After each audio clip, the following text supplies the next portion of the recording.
Iran पर हमला होना काफी करीब है। सबूत सारे दिखाऊंगा। पहले याद दिलाऊंगा कि जब पहले 12 डेज वॉर के दौरान हमला जब इजराइल और अमेरिका ने किया तो कुछ चीजें की गई थी। जैसे पहले IAEA के चीफ के बयान को वायरल करवाया गया था, जिसमें IAEA का चीफ ये कह रहा था कि ईरान कभी भी परमाणु बना सकता है। नेतन्याहू ने फिर बयान देना शुरू किया था कि 3 दिन में या 7 दिन के अंदर ईरान परमाणु बम बना लेगा। दुनिया भर के तमाम मीडिया चैनल्स ने इसको खूब घुमाया और उसके बाद अरब यानी मिडिल ईस्ट की तरफ अमेरिका ने टैंकर भेजना शुरू कर दिए। इजराइल ने फाइटर जेट, डिफेंस सिस्टम सब कुछ एक्टिव किए। लास्ट स्टेप में क्या हुआ, अमेरिका ने मिडिल ईस्ट की तरफ अपने टैंकर किसे कहते हैं, जो फाइटर जेट उड़ रहा होता है, तो उड़ते ही उड़ते उसका ईंधन जब समाप्त होता है, खत्म होता है, तो एक वो बड़ा सा जहाज उड़ता हुआ आता है, वो उसके ऊपर उड़ने लगता है, रुकता है और उस जहाज के जरिए हवा से हवा में ही फाइटर जेट को रिफ्यूल किया जाता है। फिर वो फाइटर जेट आगे बढ़ता है, हमला करता है, फिर ईंधन खत्म होता है, तो फिर आगे कहीं और तैनात अमेरिकी या इजरायली टैंकर वो उड़ते हैं, फिर उस फाइटर जेट को हवा में ही रिफ्यूल करते हैं। ठीक, तो हुआ यही था कि जब ईरान पर हमला हुआ तो लास्ट स्टेप में यही हुआ था कि मिडिल ईस्ट में अमेरिका ने बहुत सारे अपने टैंकर भेज दिए थे ताकि इजराइल के फाइटर जेट, अमेरिका के फाइटर जेट मिडिल ईस्ट में कहीं भी हो, फौरन रिफ्यूल कर ले अपने आप को और दोबारा जाकर ईरान पर हमला करें। आपके सामने चंद सबूत स्क्रीन पर देखिए दोस्तों। भारी मात्रा में एक बार फिर से मिडिल ईस्ट में अमेरिका ने भारी मात्रा में टैंकर भेज दिए हैं, टैंकर तैनात हो गए हैं। जब तक आप ये रिपोर्ट देख रहे होंगे तब तक टैंकर और भी ज्यादा मिडिल ईस्ट में तैनात हो गए हैं। तो आपको ये बताना था कि ईरान पर हमला होना काफी करीब है, कभी भी कुछ भी हो सकता है। दूसरा सबूत, इजराइल के अखबार ने क्लियर कट लिख दिया है, देख लीजिए कि सेकेंड वॉर ईरान के साथ काफी करीब है और ये जो जंग है it will be different from the previous one.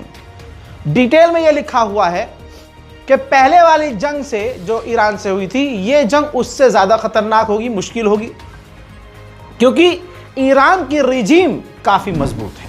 वहीं ईरान ने कई मूसाद के, हजारों मूसाद के जासूसों को पकड़ा है, जिनमें जो ज्यादा सेंसिटिव जासूस हैं, ये दोनों तस्वीर एक ही व्यक्ति की है।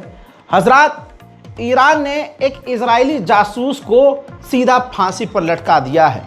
इजराइल के लिए झटका है। उधर इजराइल ने भी 2 इजरायली जासूस को पकड़ा है। इजरायली हैं वो, जासूस हैं वो, लेकिन वो जासूसी ईरान के लिए कर रहे थे। दोनों को इजराइल ने गिरफ्तार कर लिया है। वहीं बरतानिया ने ईरान पर पाबंदियां बढ़ा दी हैं, जिसके बाद ईरान की मुश्किलें और बढ़ जाएंगी। ईरान के IRGC के टॉप कमांडर ने कह दिया है कि जब पहले जंग हुई थी 12 डेज वॉर, तो हमने सिर्फ अपनी 30% ताकत का इस्तेमाल किया था। दोबारा अगर जंग हुई तो हम अपनी पूरी ताकत का इस्तेमाल करेंगे। देखिए,